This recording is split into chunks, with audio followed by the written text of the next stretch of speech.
Hi.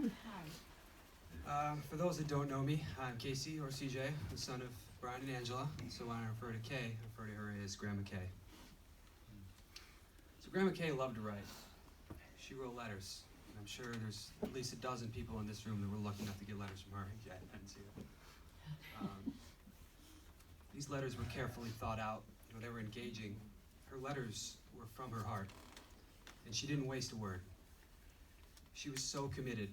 I mean, when you read them, you knew she took the time out of her life to think about your life and your problems and where they came from and the root of them.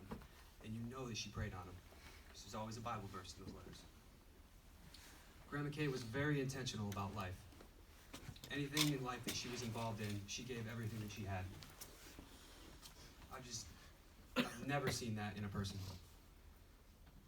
She was always working, always engaging, always chatting, always laughing. And her laugh is just joyful.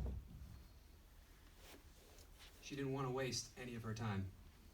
Sure, she could have gone out and had fun, but you get the sense from her that she wouldn't do that because she would have thought it'd be a waste of time. There was always something that could be done. It could have brought forth something. As the Bible would say, it could have bared fruit. I remember a time we were at Busch Gardens, and this bird just crapped right on her head. And it was, I don't know how most people react, but in a millisecond, she just started laughing. It was, oh dear, she says. Yeah, that sounds like her. Yeah. She made such an impact on my life. The biggest one took me close to 15 years to understand. We're driving around Pennsylvania. Well, she was driving, and I'm sure some of you know this. Jade, I know you know this. When she would drive, sometimes she'd put her hands on the wheel, and she'd put her head on the hands. I said, Grandma, it's not a good idea. So she responded with this story. She was driving in Pennsylvania, and the roads were slick because it was raining and there was oil on the top of the roads, and she slid off the road, and it was a really bad accident. And I was 15 when I heard this, and my thoughts were running through my mind, like, Grandma, were you scared? You were gonna die, like, were you worried? And she says, why worry? Only God knows when my time is up. You know her, no sense worrying about that. It was just not another thought. Yeah. And that was what took me so long to understand. It was that it came from peace with God. Is that no matter what happened, she's fine. And that's what took me 15 years to get to. But it was because of that conversation with that woman. She was the first to put that drive in my heart, to just be responsible with your soul. Add what you have to other people. Work your butt off, because that's what good people do.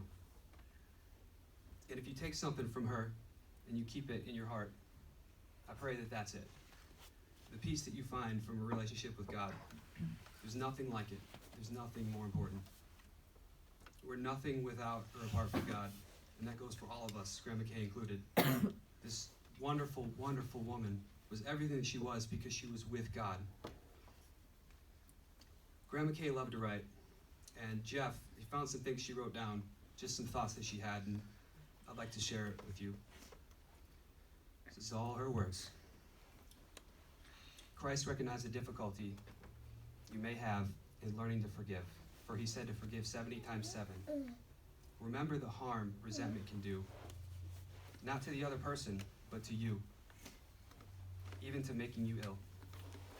Remember that you will never be spiritually blessed until you forgive. This is a basic spiritual law. Goodwill cannot flow toward you unless it flows from you. Speak in a kindly manner, as often as possible, about a person against whom you harbor resentment. It's not easy to revise deep attitudes. You may be inclined to abandon the effort because it will seem so hard, but hang on, she says. In due time, you will feel resentment leave you. There's a lot of wonderful people in this room, and no disrespect to anyone, but Grandma Kay was the best person I've ever known. She never gave up on anyone.